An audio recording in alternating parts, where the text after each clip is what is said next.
سوید بن نعمان رضی اللہ تعالیٰ عنہ نے خبر دی کہ فتح خیبر والے سال وہ رسول اللہ صلی اللہ علیہ وسلم کے ساتھ صحبا کی طرف جو خیبر کے قریب ایک جگہ ہے پہنچے۔ آپ صلی اللہ علیہ وسلم نے عصر کی نماز پڑھی، پھر ناشتہ منگوایا تو سوائے ستو کے اور کچھ نہیں لایا گیا۔ پھر آپ نے حکم دیا تو وہ بھگو دیا گیا۔ پھر رسول کریم صلی اللہ علیہ وسلم نے کھایا اور ہم نے بھی کھایا۔ پھر مغرب کی نماز کے لیے کھڑے ہو گئے، آپ نے کلی کی اور ہم نے بھی۔ پھر آپ نے نماز پڑھی اور نیا وضو نہیں کیا۔ صحیح بخاری حدیث نمبر 209۔ حضرت میمونہ زوجہ رسول کریم صلی اللہ علیہ وسلم نے بتلایا کہ آپ نے ان کے یہاں بکری کا شانہ کھایا، پھر نماز پڑھی اور نیا وضو نہیں فرمایا۔ صحیح بخاری حدیث نمبر 210۔ رسول اللہ صلی اللہ علیہ وسلم نے دودھ پیا، پھر کلی کی اور فرمایا اس میں چکنائی ہوتی ہے۔ صحیح بخاری حدیث نمبر 211۔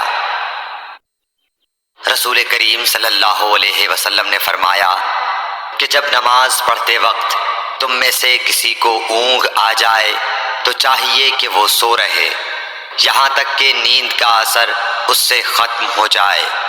اس لیے جب تم میں سے کوئی شخص نماز پڑھنے لگے اور وہ اونگ رہا ہو تو وہ کچھ نہیں جانے گا کہ وہ خدا سے مغفرت طلب کر رہا ہے یا اپنے نفس کو بد دعا دے رہا ہے۔ صحیح بخاری حدیث نمبر 212۔ رسول اللہ صلی اللہ علیہ وسلم نے فرمایا کہ جب تم نماز میں اونگنے لگو تو سو جانا چاہیے، پھر اس وقت نماز پڑھے جب جان لے کہ وہ کیا پڑھ رہا ہے۔ صحیح بخاری حدیث نمبر 213۔ حضرت انس روایت کرتے ہیں کہ رسول کریم صلی اللہ علیہ وسلم ہر نماز کے لیے نیا وضو فرمایا کرتے تھے۔ میں نے کہا تم لوگ کس طرح کرتے تھے؟ کہنے لگے ہم میں سے ہر ایک کو اس کا وضو اس وقت تک کافی ہوتا جب تک کوئی وضو توڑنے والی چیز پیش نہ آ جاتی، یعنی پیشاب، پخانہ یا نیند وغیرہ۔ صحیح بخاری حدیث نمبر 214۔ سوید بن نعمان رضی اللہ تعالیٰ عنہ نے بتلایا کہ ہم خیبر والے سال رسول اللہ صلی اللہ علیہ وسلم کے ہمراہ جب صحبا میں پہنچے تو رسول کریم نے ہمیں عصر کی نماز پڑھائی۔ جب نماز پڑھ چکے تو آپ نے کھانے منگوائے، مگر کھانے میں صرف ستو ہی لایا گیا، سو ہم نے اس کو کھایا اور پیا۔ پھر رسول کریم صلی اللہ علیہ وسلم مغرب کی نماز کے لیے کھڑے ہو گئے تو آپ نے کلی کی، پھر ہمیں مغرب کی نماز پڑھائی اور نیا وضو نہیں کیا۔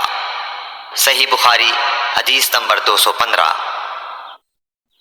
رسول اللہ صلی اللہ علیہ وسلم ایک دفعہ مدینے یا مکے کے ایک باغ میں تشریف لے گئے۔ وہاں آپ نے دو شخصوں کی آواز سنی جنہیں ان کی قبروں میں عذاب کیا جا رہا تھا۔ آپ صلی اللہ علیہ وسلم نے فرمایا کہ ان پر عذاب ہو رہا ہے اور کسی بہت بڑے گناہ کی وجہ سے نہیں۔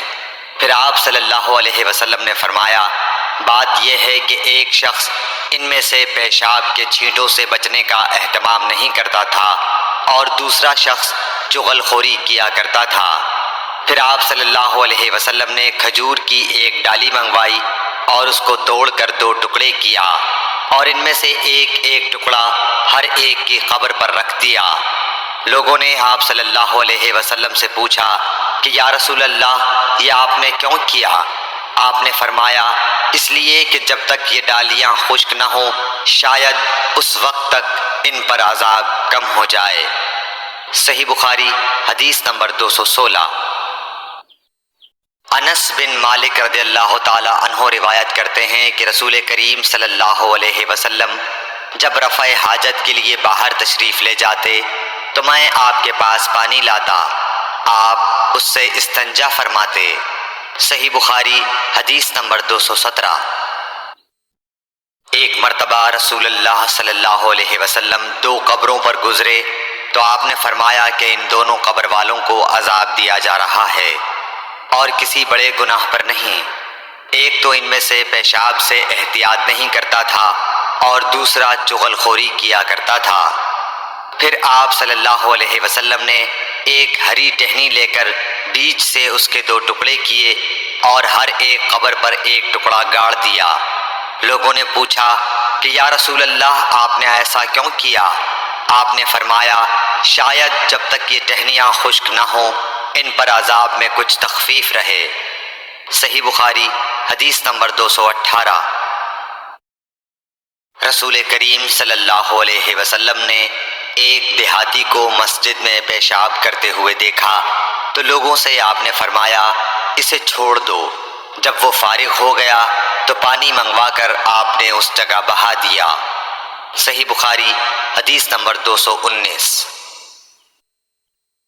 حضرت ابو ہریرہ رضی اللہ تعالی عنہ نے فرمایا کہ ایک اعرابی کھڑے ہو کر مسجد میں پیشاب کرنے لگا تو لوگ اس پر جھپٹنے لگے۔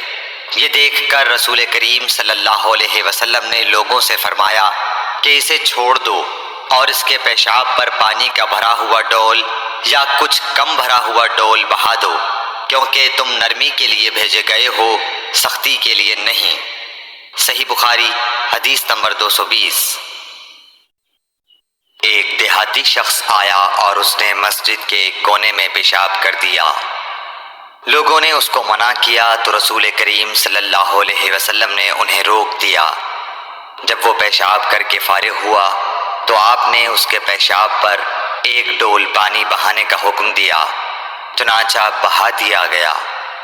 صحیح بخاری حدیث نمبر 221۔ رسول کریم صلی اللہ علیہ وسلم کے پاس ایک بچہ لایا گیا، اس نے آپ کے کپڑے پر پیشاب کر دیا۔ آپ نے پانی منگایا اور اس پر بہا دیا۔ صحیح بخاری حدیث نمبر 222۔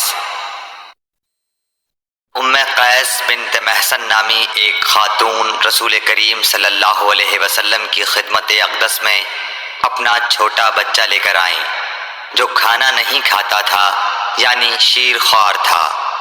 رسول کریم صلی اللہ علیہ وسلم نے اسے اپنی گود میں بٹھا لیا۔ اس بچے نے آپ کے کپڑے پر پیشاب کر دیا۔ آپ صلی اللہ علیہ وسلم نے پانی منگا کر کپڑے پر چھڑک دیا اور اسے نہیں دھویا۔ صحیح بخاری حدیث نمبر 223۔ حذیفہ رضی اللہ تعالی عنہ روایت کرتے ہیں کہ نبی کریم صلی اللہ علیہ وسلم کسی قوم کی کوڑی پر تشریف لائے، بس آپ صلی اللہ علیہ وسلم نے وہاں کھڑے ہو کر پیشاب کیا، پھر پانی منگایا۔ میں آپ صلی اللہ علیہ وسلم کے پاس پانی لے کر آیا تو آپ نے وضو فرمایا۔ صحیح بخاری حدیث نمبر 224۔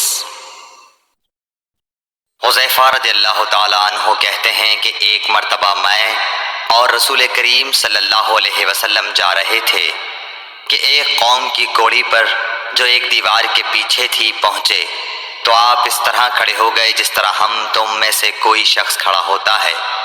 پھر آپ نے پیشاب کیا اور میں ایک طرف ہٹ گیا۔ تب آپ نے مجھے اشارہ کیا تو میں آپ کے پاس پردے کی غرض سے آپ کی ایڑیوں کے قریب کھڑا ہو گیا، یہاں تک کہ آپ پیشاب سے فارغ ہو گئے۔ بوقت ضرورت ایسا بھی کیا جا سکتا ہے۔ صحیح بخاری حدیث نمبر 225۔